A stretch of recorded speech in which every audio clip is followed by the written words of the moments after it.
Hello everyone, my name is पुरान कुशवाहा और आज के इस वीडियो में हम लोग समझेंगे कि इंडेक्स फंड क्या होता है। तो सबसे पहले मैं एक एग्जांपल से स्टार्ट करता हूँ। सपोज इंदौर में एक स्कूल है एंड उसकी 10th क्लास में 80% बच्चों का रिजल्ट 70% के ऊपर आया है। तो ये तो हो गई बात एक स्कूल की।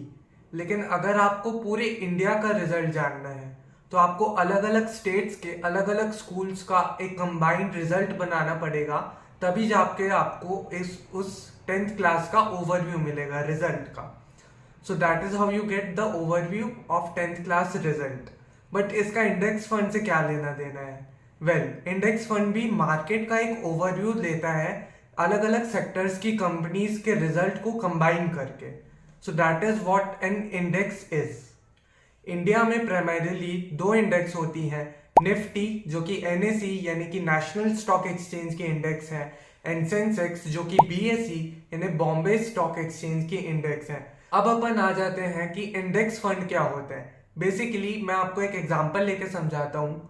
फॉर एग्जांपल निफ्टी 50 में रिलायंस का वेटेज 10% है, तो आपके इंडेक्स फंड में भी रिलायंस का वेटेज 10% होता है। बेसिकली एक इंडेक्स फंड अपने इंडेक्स को कॉपी करता है या फिर मिमिक करता है। अब आ जाते हैं एक इंटरेस्टिंग फैक्ट के टूवर्ड्स, जो कि है कि दुनिया का सबसे पहला इंडेक्स फंड 1976 में लॉन्च हुआ था, जिन्हें लॉन्च किया था जॉन बोगल ने, जो कि वैनगार्ड ग्रुप के फाउंडर हैं, और ये लॉन्च हुआ था यूएसए में। अब अपन लोग एक बहुत ही इंपॉर्टेंट डिफरेंस समझ लेते हैं एक्टिव इन्वेस्टिंग और पैसिव इन्वेस्टिंग के टूवर्ड्स।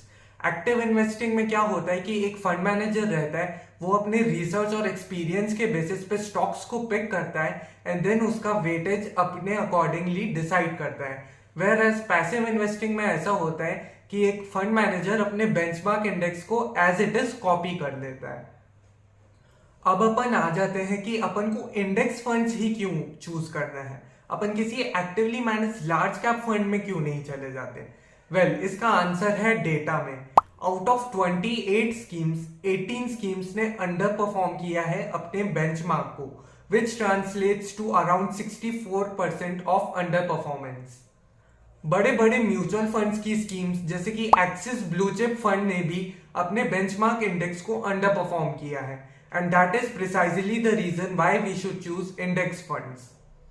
रिकमेंडेशन में आने से पहले हम दो इंपॉर्टेंट टर्म्स को समझ लेते हैं। पहला है एक्सपेंस रेशियो। एक्सपेंस रेशियो को आप बेसिकली एक फीस की तरह समझ लीजिए, जो एक म्यूचुअल फंड आपसे चार्ज करता है अपने एम्प्लॉयज की कॉस्ट, अपनी मार्केटिंग की कॉस्ट को कवर करने के लिए। एंड दूसरा टर्म है tracking error. Tracking error basically एक इंडेक्स फंड और एक उसकी बेंचमार्क इंडेक्स के बीच में जो डिफरेंस है रिटर्न्स का, उसे हम कहते हैं ट्रैकिंग एरर। तो बेसिकली ये दोनों टर्म्स जितना ज्यादा कम होता है उतना ज्यादा अच्छा होता है अपन इन्वेस्टर्स के लिए। तो मैं आपको रिकमेंड करूंगा यूटीआई का Nifty 50 index fund direct growth plan. इसका जो एक्सपेंस रेशियो है वो है 0.18% एंड इसका जो ट्रैकिंग एरर है वो है 0.13%, जो कि दोनों ही बहुत ही कम है। So that is why I will recommend this fund to you. And I want to have a disclaimer कि अपनी रिसर्च प्रॉपर कर लीजिएगा एंड देन उसके बाद ही इस फंड को पिक करिएगा। Thank you so much.